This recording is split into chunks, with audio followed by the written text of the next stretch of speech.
16h, Flavie Flamand sur RTL. On est fait pour s'entendre. Bonjour à toutes, bonjour à tous. Toute l'équipe se joint à moi pour vous souhaiter la bienvenue sur RTL et se réjouit justement de l'heure passionnante qui nous attend en votre compagnie. C'est une belle journée pleine de promesses. Oui, parce que aujourd'hui la jeunesse fête les résultats du bac. Allez, courage à tous ceux qui vont encore au rattrapage. Et puis Simone Veil va reposer au Panthéon aux côtés de son époux. Quelle belle reconnaissance. Nous sommes ensemble et en direct jusqu'à 16h. Je vous attends au 3210 comme chaque jour et sur les réseaux sociaux pour nous éclairer de votre expérience. Et à ce propos, qu'est-ce qui les éclaire, eux, ces hommes et ces femmes ordinaires dont la destinée ne l'est pas? Si la vie est jalonnée de bonheurs et d'épreuves, il en est certains qui décident, qui choisissent de se lancer des défis personnels que nul autre ne souhaiterait relever. Alors, où trouve-t-on la force d'agir? Faut-il être un petit peu fou? À quoi le dépassement de soi tient-il? Et pourquoi certains baissent-ils les bras et d'autres se relèvent-ils? On en parle aujourd'hui avec nos invités. Et une fois n'est pas coutume, nous allons commencer par ces messieurs. Sébastien Destremaux, bonjour. Bonjour. Soyez le bienvenu sur RTL. On est bien content de vous rencontrer, Sébastien. Moi, je suis ravi d'être là. Vous êtes auteur d'un ouvrage qu'on a eu entre les mains, qu'on a adoré, qui s'intitule Seul au monde aux éditions XO. En fait, vous n'étiez pas véritablement seul au monde quand vous avez fait le Vendée Globe en 124 jours. Vous êtes arrivé 18e et dernier, comme je le disais il y a un instant. Vous n'étiez pas vraiment seul au monde parce que vous étiez avec vous-même. Et moi, j'ai le sentiment que finalement, ce Vendée Globe vous a sûrement permis de vous rencontrer. Oui. Ben, je l'ai fait en double, ce Vendée Globe. Je l'ai fait avec moi-même. Ouais. Et c'était, mais blague à part, j'ai cette faculté que j'ai découvert quand j'étais tout petit et qui, dans les moments de grande difficulté, me permet de me regarder faire. Ouais. Et pendant ce Vendée Globe, je me suis très très souvent regardé faire, et encore aujourd'hui, quelques mois après, j'ai encore du mal à me dire que c'est moi qui l'ai fait. Je l'ai fait à deux, ce Vendée Globe. Vous l'avez fait donc avec vous-même. Ça a été l'occasion d'une rencontre avec vous, avec aussi des proches, avec des personnes disparues. Vous allez nous raconter justement cette aventure en solitaire, mais dans lequel vous avez été forcément très accompagnée. À vos côtés, Cécile Guéret, elle a lu votre ouvrage. Cécile, on va lui demander ce qu'elle en a pensé dans un instant. Cécile, elle est thérapeute gestalt et chef de rubrique thérapie à Psychologie Magazine. Bonjour Cécile. Bonjour. On est contente de le rencontrer, le phénomène là. Oui, on est ravis. C'est passionnant après avoir lu son livre, de le voir en chair et en os, en disant c'est lui, qui a fait tout ça, qui a traversé tout ça. Ouais. Non, c'est formidable, le livre est formidable. Ouais. Je connais très peu la voile, et donc l'aventure humaine est absolument passionnante, et la métamorphose aussi intérieure que vous racontez, comment ça vous a aussi rapproché. À un moment, je crois que dans le livre, vous dites... l'objectif, c'est de finir cette course et d'arrêter avec les vieilles rancœurs du passé. Et il y a vraiment, on sent ces deux choses dans le livre, c'est très bien raconté, à la fois votre aventure intérieure et l'aventure du Vendée Globe. C'est passionnant à lire. Sébastien Destremaux, vous avez toujours eu le goût du défi, justement? C'est quelque chose qui est en vous, puisque c'est le sujet de notre émission. Oui, je crois que quand on lit mon livre, on s'aperçoit que ma vie n'est qu'une suite de petites aventures plus ou moins importantes. Mais d'où ça vous vient, ça? Et je sais pas. Quand je suis né, vous savez, j'ai un jumeau. Ouais. Et quand je suis né, maman raconte tout le temps. Lui, quand il est né, il attendait. Il pouvait pas attendre de naître. Il était là, il gigotait dans tous les sens. Il pouvait pas attendre de naître. Et quand il est né, il voulait absolument découvrir le monde. Et quand il s'est aperçu quel était le monde, il en a voulu à la terre entière. C'est-à-dire qu'il était chiant, quoi. Enfin, il vous a toujours fallu bouger. Il vous a toujours fallu gravir des montagnes. Bah oui, déjà tout petit, avec les histoires d'école que je supportais pas, il fallait que je change d'école deux fois par an ou plus. Et puis après, j'ai quitté l'école très tôt, et après ça n'était qu'une suite d'aventures qui duraient plus ou moins longtemps et qui étaient plus ou moins magiques. Hein, mais... Vous avez toujours eu la volonté comme ça, vissée, chevillée au corps? Ouais, quand vous avez une idée en tête. Oui, ça, vous savez, moi je crois que c'est ce que je raconte dans mon livre, ou en tout cas c'est le message que j'essaie de faire passer dans mon livre, c'est que on a tous des rêves, tous. On en a tous, qu'on met de côté pour des raisons diverses. Il y a plein de raisons, mais construire une maison, faire le Vendée Globe, peu importe, chacun son Vendée Globe, Et une fois qu'on bascule, qu'on décide de réaliser ses rêves, y a une vraie machine qui se met en route et on est porté, et on emmène du monde avec soi et ça c'est le plus beau des cadeaux qu'on peut faire. Voilà, une machine qui se met en route, vous allez nous en parler dans un instant. On va en parler avec vous sur l'antenne d'RTL en direct jusqu'à 16h. Dans un instant, nous allons donner la parole à Angèle, ou Angèle, en tout cas on essaye de vous joindre pour que vous nous racontiez votre Vendée Globe à vous. On se retrouve dans un instant sur l'antenne d'RTL, à tout de suite. Flavie Flamand, On est fait pour s'entendre. RTL. On a tous notre Vendée Globe. On retiendra justement cette expression de Sébastien Destremaux qui, lui, a vraiment bouclé le Vendée Globe. Vous êtes rentré quand, Sébastien Destremaux ? Le 11 mars à 1h30 du matin. Et vous ne vous attendiez pas à cet accueil ? Ah non, ça, alors là, non, ça, je m'y attendais pas, non. Non, je pensais qu'il y aurait un petit peu de monde, mais là, c'était effroyable comme arrivée. Quand vous avez franchi la ligne de départ, vous vous êtes vraiment dit « Putain, ça y est, je pars ». Non. Non, je me suis dit, non, mais là, j'ai mis du temps à me dire ça. D'accord. Ouais, d'abord, j'étais terrorisé. Quand mon équipe est descendue, les 4 derniers sont descendus du bateau à 10 minutes du départ. Normalement, on est dans l'action tout de suite, quoi. Pof, allez, hop, il m'avait préparé le bateau, machin. Allez, c'est une course, quoi, on part, quoi. Ah bah là, j'étais debout, les bras ballants, quoi. Je me disais, revenez les copains. Où est-ce que je vais, là? Sans rire, je pars pour un tour du monde, là, à l'eau. Que vous n'aviez jamais fait, hein. Il faut préciser que vous n'aviez jamais navigué en solitaire. Mais c'est ça, à part une course de qualification obligatoire. Autrement, le solitaire, ça m'intéresse pas, c'est pas du tout mon passé. Mais alors, qu'est-ce qui vous a pris d'y aller, justement? Ça vous a pris un jour, comme ça, en 2012, vous étiez en train de vous balader sur un port avec un ami, et vous lui avez dit, tu vois, dans 4 ans, tu me largueras la dernière amarre. Ouais. Et c'était le départ du Vendée Globe 2012. Et l'émotion qu'il y avait sur les pontons à ce moment-là m'a submergé, quoi. Je me suis dit, je serai au départ. Est-ce que vous étiez à jeun à ce moment-là ou pas? Complètement. Complètement. Je ne bois pas, ou très peu. Mais non, mais vous savez, vous avez dit une solitaire. Ouais. Vous savez, moi, je voulais faire le Vendée Globe. Ouais. Il se trouve que le Vendée Globe, c'est en solitaire. Donc vous n'aviez pas d'autre choix. J'avais pas le choix, mais c'était le Vendée Globe que je voulais faire. Est-ce que vous auriez imaginé vivre tout ce que vous avez vécu, Sébastien? Quand on se projette comme ça dans un défi tel que celui-ci, j'imagine qu'à un moment donné, on essaye peut-être de border un peu les choses. On essaye de. On a le sentiment quand on découvre votre ouvrage que c'est une succession d'inattendus.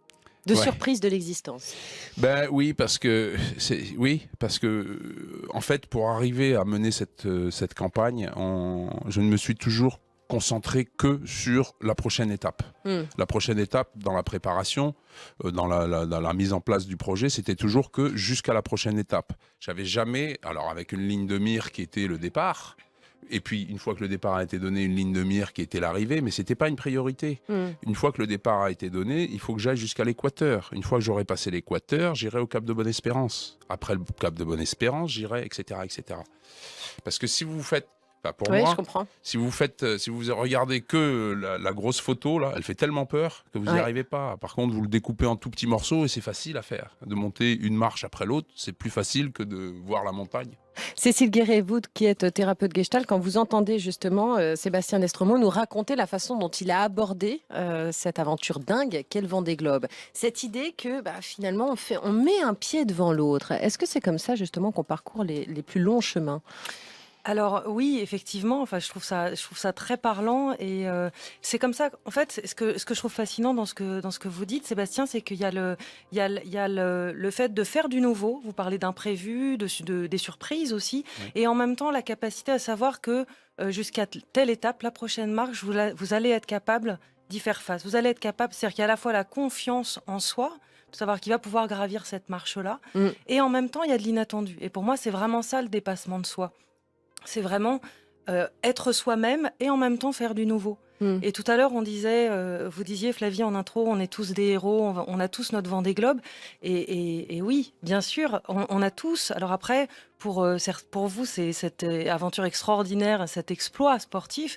Pour d'autres, le dépassement de soi, ça va être pouvoir, je sais pas, dire non à son chef, ou ça peut être des toutes petites choses, ou un patient, je pense à des patients, évidemment, en étant gestalthérapeute, mais dans une phase dépressive, ça va être se lever le matin. Absolument. Et ça, c'est un vrai dépassement de soi quand on est dans une phase dépressive. Ou aller dans la rue quand on est confronté à une phobie sociale. Mais parfois, même des toutes petites choses, dire oui, dire non.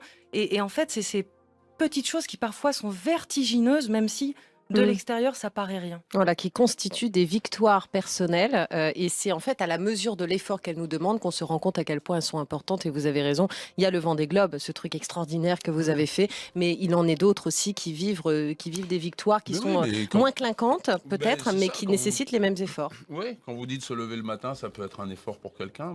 Peut-être que cette personne, elle a intérêt à dire je vais d'abord mettre un pied par terre. Exactement, ouais, c'est puis après, exactement je ça. Le deuxième, et peut-être que je me lèverai, quoi. C'est tout. C'est plus facile plutôt que de se dire je vais me mettre debout, quoi. Oui, allez-y. Pardon. Non, Ce que j'ai trouvé aussi fascinant dans le livre, moi, le moment qui m'a le plus ému, c'est le moment où vous envoyez un SMS à votre fille. C'est-à-dire qu'il y a un moment où, sur le bateau, on a l'impression qu'à cet endroit-là aussi, il y a un exploit. Alors qu'un SMS... Bon, ça paraît tout simple et pourtant celui-ci a envoyé. On va en parler avec vous dans un instant et puis on va revenir sur le Vendée Globe de Serge justement. Lui, il va nous raconter son histoire, une grande et longue histoire, un véritable combat, une bataille de tous les jours, nous écrit-il. À tout de suite sur RTL. Flavie Flamand sur RTL. On est fait pour s'entendre.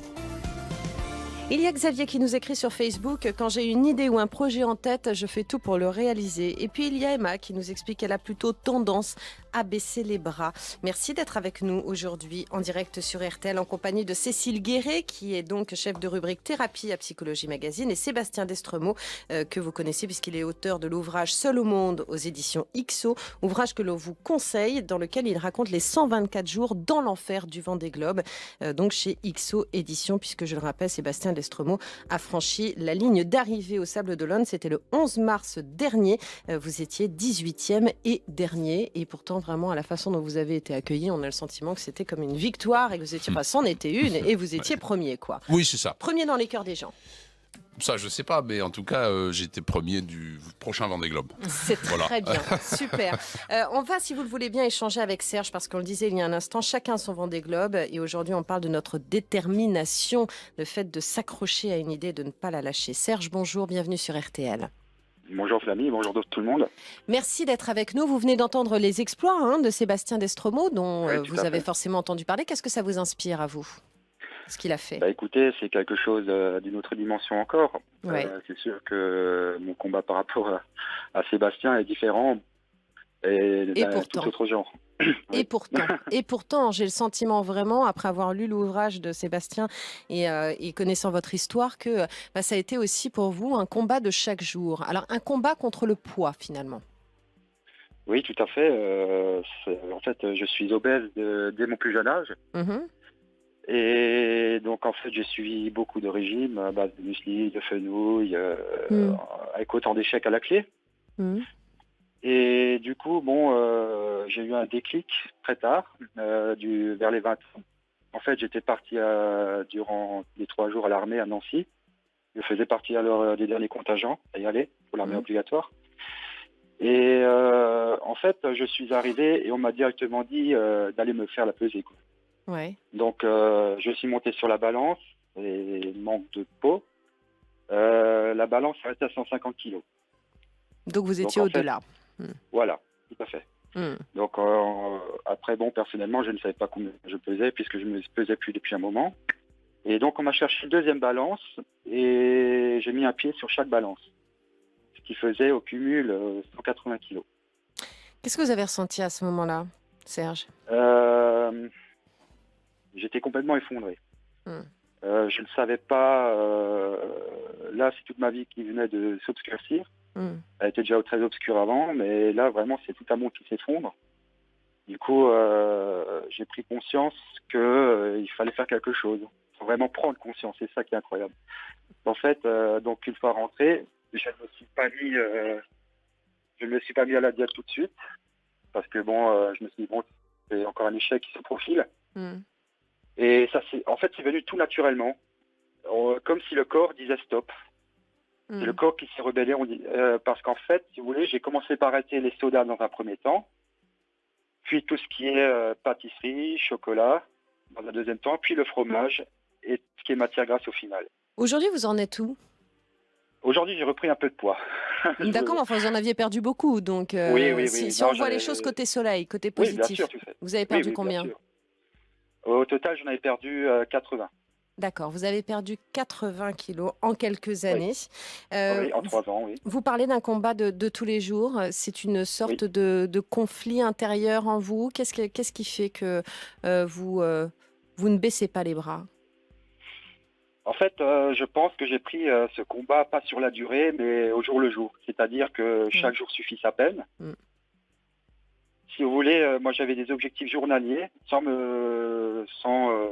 penser au lendemain. Mm. C'est-à-dire, voilà, donc aujourd'hui je me fixe tel objectif, et puis au fur et à mesure, voilà.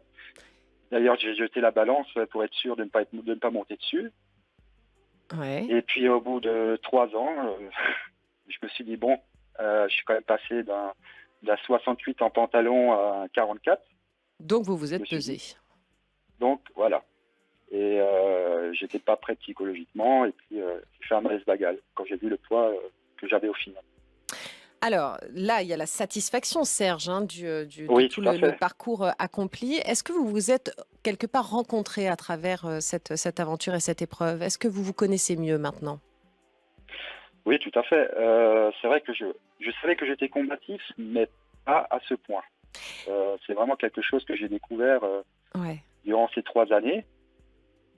Et je sais que maintenant, lorsque je décide d'entreprendre quelque chose, je vais au bout, que ça marche ou pas. Voilà. Vous avez découvert des forces insoupçonnées. Est-ce que ça vous fait voir l'avenir d'une façon différente aujourd'hui? Oui, tout à fait. Même pour ma compagne qui est actuellement un peu aussi dans l'impasse. Hmm. Tous les jours, je lui fais prendre conscience. Et puis, c'est vrai que depuis que je l'ai rencontrée, elle va mieux aussi dans sa vie. Et c'est quelque chose qui se travaille. C'est un travail d'équipe, je pense aussi. Il faut être soutenu par les bonnes personnes. Hmm. C'est la confiance des autres personnes, je pense, qui vous donne cette force qui vous permet d'aller au-delà de vos espérances. Alors Serge, ce que je vous propose, c'est qu'on se retrouve dans un instant. On va parler, on va ouvrir un petit peu notre conversation à Cécile Guéret et à Sébastien Destremaux. On va revenir sur ces forces insoupçonnées, sur le fait que c'est contagieux, c'est un cercle vertueux aussi. On peut faire du bien quand on y arrive soi-même.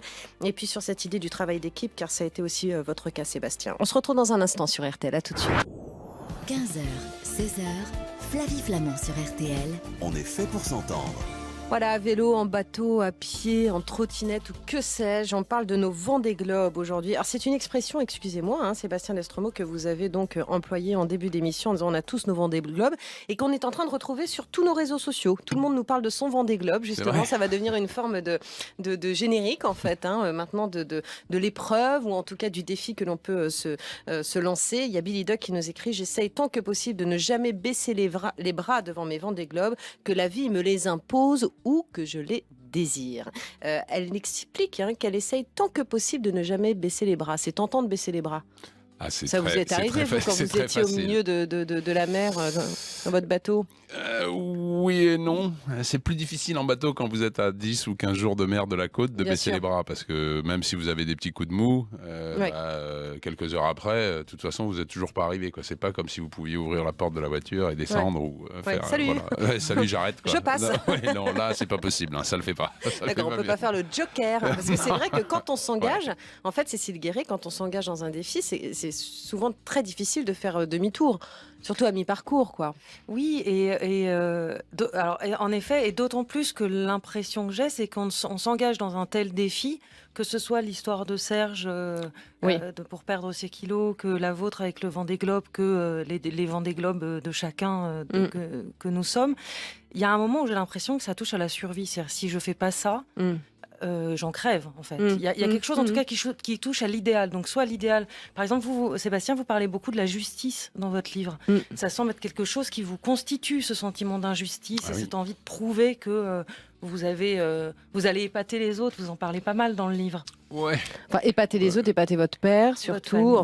C'est pas pour ça que je fais le Vendée Globe. Non, mais en cours de route quand même, vous y pensez, ça vous accompagne, cette idée que vous allez pouvoir prouver justement aux autres. Oui, bien sûr. De toute façon, il faut avoir une motivation qui vient de quelque part, et c'est vrai que se lancer des défis, pour quelqu'un qui a le vertige, se mettre au sommet d'une tour et regarder dans le vide, c'est quelque chose qui est important, en tout cas et pour moi. salutaire. Oui, je pense. Comme pour Serge d'ailleurs. Serge, vous êtes toujours avec nous. Sébastien Destremaux, vous avez entendu le témoignage de Serge. Qu'est-ce que vous en avez retenu et quels sont les points communs que vous avez dans vos aventures différentes ? Alors moi déjà, Serge, c'est ce qu'on disait à l'instant, c'est que moi dans mon Vendée Globe, je pouvais pas descendre du bateau quand j'en avais envie, et toi perdre tous ces kilos sur une période de 3 ans, ça doit être un effort colossal qu'on mesure pas bien, je pense. Mais ce que j'aime bien, c'est ce que tu as dit tout à l'heure quand tu as dit que t'emmenais ta compagne avec toi. Et ça, c'est très beau parce que quand on fait un projet, quel qu'il soit, quand on fait son Vendée Globe, eh bien, on emmène du monde avec soi. Et ce bonheur-là, ça, non seulement ça nous enrichit parce que ça motive encore plus, mais en plus, on donne du bonheur aux autres. Et ça, il n'y a pas de plus belle satisfaction que ça, et que ce soit une compagne ou que ce soit des milliers de personnes pour le Vendée Globe, peu importe quoi. Oui, de se sentir soutenu. Vous avez parlé d'un travail d'équipe, Serge, c'est-à-dire que sans le soutien de votre entourage, qui vous a permis justement de ne pas baisser les bras, vous n'y seriez peut-être pas parvenu ? Tout à fait, oui. Je veux dire, je n'ai essayé tellement des régimes à l'époque, n'étant pas bien forcément entouré, que c'est un échec. Il y a eu des échecs même retentissants, avec des prises de poids, voire double, voire triple. Oui, et puis public, parce que ça se voit, quoi. Enfin, je veux dire, à un moment donné, quand on dit je vais perdre et que finalement on se plante, c'est public aussi, hein, quelque part. Donc l'entourage, ça nous hisse, ça nous pousse à ne pas flancher. Tout à fait, oui. C'est surtout un soutien psychologique énorme qu'il faut. Et c'est vrai que ça vous conforte un peu dans votre expérience et dans votre capacité à gérer tous les jours, et surtout pour y arriver. C'est quelque chose de très fort, oui, d'être entouré. C'est vraiment, je pense, c'est le carburant. C'est le carburant pour faire avancer le moteur. Cécile Guéret, certains aussi se lancent des défis pour les autres ou alors contre les autres. Vous voyez ce que je veux dire ou pas ? Parfois, on est un peu seul contre tous et on se dit je vais y arriver, je vais prouver, tout dépend de la façon dont on aborde le... Oui, mais qu'on soit avec ou qu'on soit contre les autres sont toujours là en fait. Ouais. D'une certaine façon. Ça veut dire que on n'est jamais vraiment, on n'est jamais vraiment tout seul. Ce que je trouve on n'est jamais seul au monde, c'est ça ? Voilà, c'est ça. Sauf quand on est au milieu de la mer, sauf sur votre ouvrage. Ce que je trouve intéressant dans ce que dit Serge aussi, c'est que le soutien de son entourage. Parce que je parlais tout à l'heure d'idéal, donc ça peut être un idéal de la justice, la liberté, qui nous tient tellement aux tripes qu'on se dépasse. Mais ça peut être aussi l'idéal, ce qu'on appelle l'idéal de moi en psychanalyse, c'est-à-dire l'image de soi en fait. Oui, ce que l'on se renvoie. C'est moi en mieux. Et là, les moments où cet idéal-là peut flancher, et de l'entourage, c'est indispensable parce qu'ils tiennent au moment où nous, on n'y arrive pas toujours. Donc c'est vraiment indispensable comme soutien. Serge, je vous remercie en tout cas pour votre témoignage et votre expérience. Chapeau. On est tous avec vous. Je peux rajouter rapidement, Sébastien, je vous en prie. Une toute petite chose, c'est juste sur les régimes là, dont Serge parlait. Il n'y a pas de meilleur régime, entre guillemets, que la volonté. Et justement, cette assistance qu'on peut trouver autour de soi, tous les régimes, là, c'est toujours... on est tellement voué à l'échec quand on fait un régime. Prêcher les convaincus. Alors ça, c'est top. On n'arrête pas de le dire dans cette émission. On n'arrête pas de le dire. On vous embrasse, Serge, prenez soin de vous et continuez. À bientôt. Je pourrais juste passer un dé, s'il vous plaît. Super rapide, super rapide. Allez-y, Serge. Oui, je voulais juste souhaiter un joyeux anniversaire à ma petite fille Ava qui fête ses 7 ans aujourd'hui. Voilà. Ah, génial. Happy birthday, Ava. On vous embrasse. Salut, Serge. Jusqu'à 16h, Flavie Flamand sur RTL. On est fait pour s'entendre. Vous êtes sur RTL, nous sommes en direct et ensemble jusqu'à 16h. On parle aujourd'hui des défis que l'on se lance. Et si vous le voulez bien, Sébastien Destremaux et Cécile Guéret, on va tout de suite écouter le témoignage d'Agnès. Agnès, bonjour, bienvenue sur RTL. Bonjour Flavie. Alors, qu'est-ce que ça vous inspire, un parcours comme celui de Sébastien Destremaux qui signe un ouvrage Seul au monde, qu'on vous conseille chez XO Éditions, le parcours d'un homme qui décide un jour de boucler le Vendée Globe alors qu'il n'a jamais fait de navigation en solitaire, c'est ça et qui finit par boucler ça au bout de périples et d'aventures incroyables et qui nous en parle aujourd'hui. C'est qu'il en voulait. Ouais, il le voulait, quoi. Hein, vous le vouliez, votre Vendée Globe, hein? Ah bah oui, mais là, oui, quand même. À un moment donné, hein, à un moment donné, il faut quand même le vouloir, quoi. Ça, c'est sûr. Il y a un moment. Ça, c'est sûr. Et vous le vouliez, votre chemin de Compostelle? Exactement. Alors moi, je suis maman de 3 enfants. Quand on a décidé de faire le chemin de Compostelle, c'était en 2010. À l'époque, on a eu un petit garçon qui est né. Alors nous, on a eu une naissance tout à fait normale. Et juste après sa naissance, on nous a annoncé que notre enfant avait une maladie génétique accompagnée de diverses malformations. Donc Baudouin est né. Il a été opéré à cœur ouvert un mois. Et nous, clairement, on ne savait pas ce qui nous attendait après ça. Et on a vécu les 3 mois juste après sa naissance, c'était très difficile parce que du coup, on était logés par de la famille parce qu'on n'habitait pas à Paris à ce moment-là. Ouais. Et on s'est dit, Saint-Jacques-de-Compostelle, c'est un chemin connu et reconnu.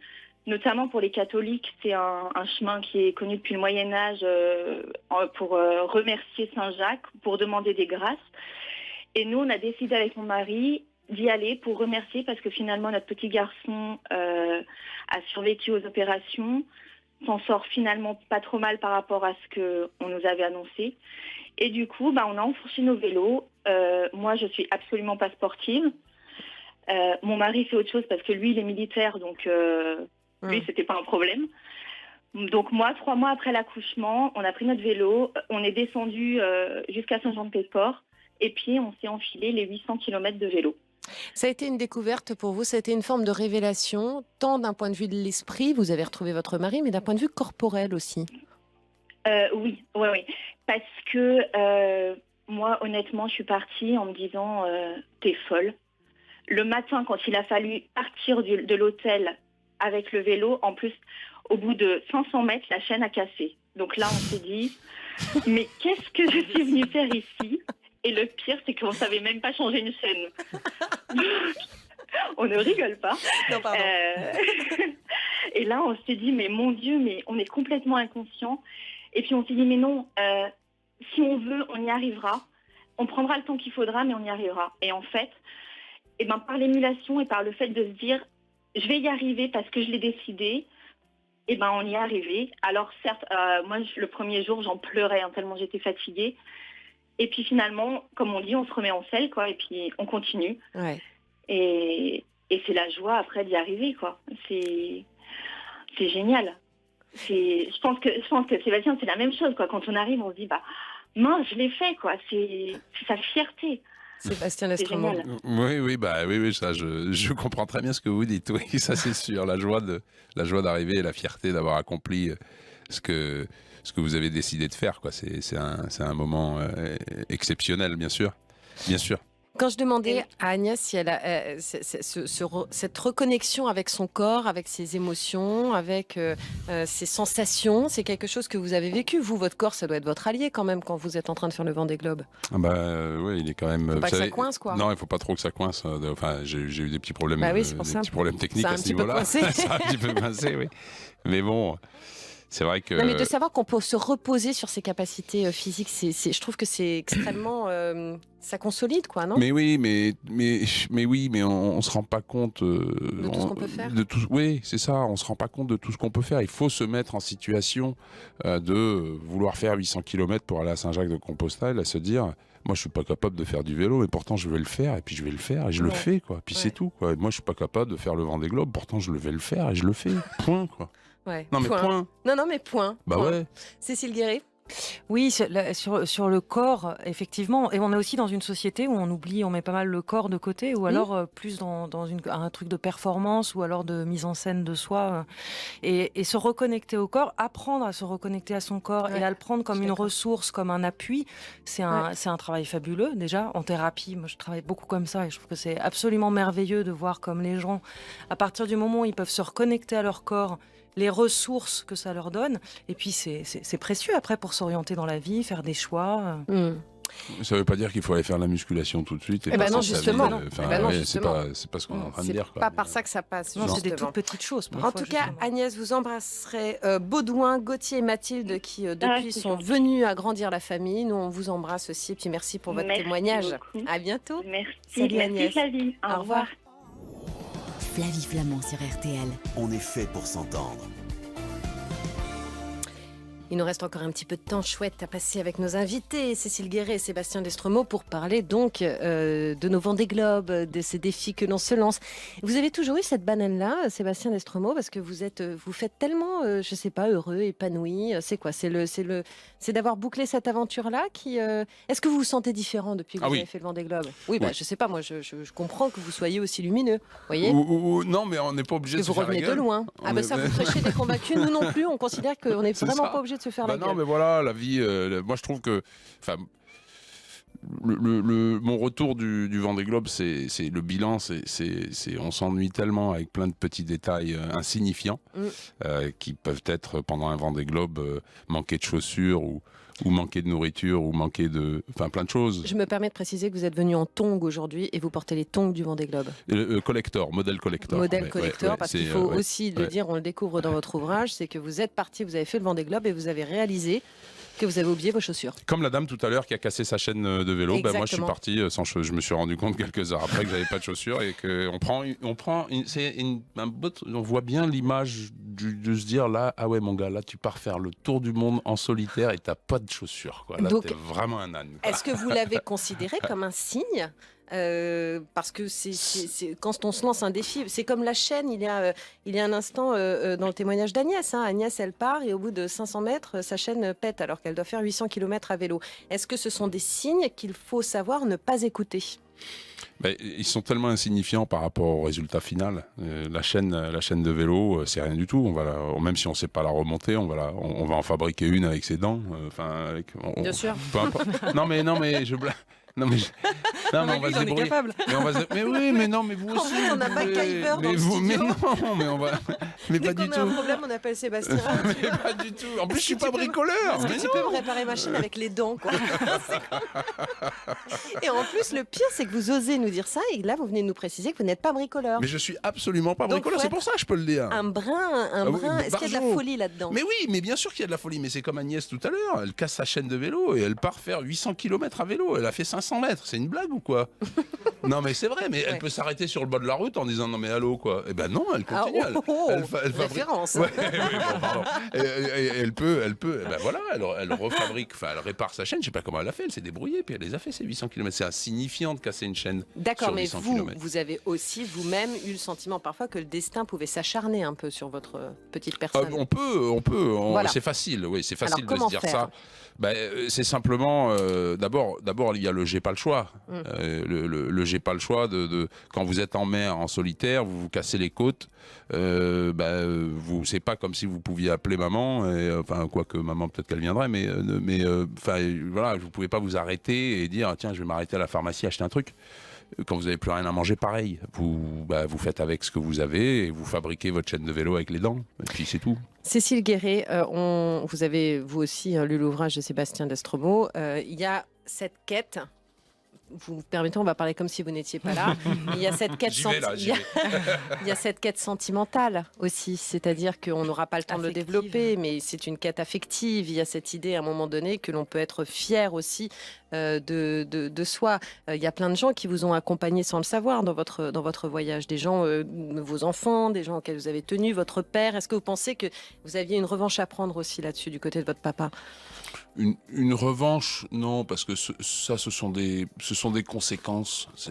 Je sais simplement que papa, on a eu moi j'ai eu une enfance très difficile, un petit garçon un peu qui souffrait, ou en tout cas qui avait vraiment le sentiment de souffrir d'injustice, mais d'un traitement injuste. Mais après, je sais très bien que papa, il a regardé le Vendée Globe. Il m'a regardé faire le Vendée Globe et parfois il était là. Je sais qu'il m'a donné. Papa, c'était quelqu'un qui lâchait jamais rien et qui avait besoin de rien en plus, qui se débrouillait avec, qui fabriquait une chaîne avec rien. Enfin, vous voyez, il nous a appris ça avec les dents et donc il nous a appris ça on se débrouille, quoi, puis on lâche pas, puis voilà. Alors, il y a s'inspirer d'eux aussi, on le sent, Cécile Guéret, dans ce que vient de dire Sébastien. Et puis, il y a le fait aussi de se dire, voilà, il serait fier de moi. Ça motive aussi. Ça fait partie de cette motivation qu'on peut avoir chevillée au corps. Oui, ça tout nous à aide. fait. C'est ce dont je parlais aussi tout à l'heure en parlant de l'idéal du moi. C'est vraiment l'idée que c'est moi en mieux et moi, l'image que je donne aux autres. Donc, on a envie d'être fier de ça. Évidemment, ça porte. Enfin, c'est plus que ça porte. C'est ce qui nous construit narcissiquement, c'est ce qui nous tient aux tripes et qui fait qu'on arrive à exister au milieu des autres. Mais est-ce que ça n'est pas plus... Est-ce qu'on ne nourrit pas justement parfois cette rage d'y arriver, positive, j'entends, de par le manque qu'on a aussi? Parce que parfois, il y a des enfants qui vous disent moi j'ai tellement reçu qu'à un moment donné, j'ai pas envie de me battre. Quand on n'a pas toujours reçu, est-ce qu'on n'a pas un peu plus la niaque aussi? Oui, c'est possible. En tout cas, dans l'histoire de Sébastien, il le raconte très bien, ça, dans le livre, qu'il y a cette... Je continue à parler comme si vous n'étiez pas là. Non, mais allez-y. Vous le dites vraiment dans le livre, cette souffrance-là au départ qui vous pousse et qui vous soutient aussi. Ça commence par ça. On se retrouve dans un instant, si vous le voulez bien, sur RTL. RTL. On est fait pour s'entendre. Flavie Flamand. Sébastien Destromo, quels sont les conseils que vous pourriez donner à ceux qui se disent je voudrais bien mais je peux point? Non, mais j'ai pas de conseils à donner, moi. Non, mais je sais pas, vous qui êtes passé par là, c'est cette idée aussi qu'on a en soi des forces insoupçonnées. Moi, je suis persuadée qu'on a en soi mais non, un mais truc. c'est une évidence. Il y a des gens qui le savent pas. Mais c'est une évidence qu'on se met. Moi, je suis pas bricoleur, je suis rien du tout, et j'ai fait des choses sur mon bateau tout seul que je suis incapable de faire. Mais pourtant, j'étais confronté à un gros problème et il fallait que je trouve la solution. On ne se connaît pas toujours soi-même, mais c'est à travers aussi des aventures comme ça qu'on peut faire connaissance avec soi-même et on en ressort grandi, quoi. En tout cas, c'est ce qu'on ressent lorsque l'on lit votre ouvrage.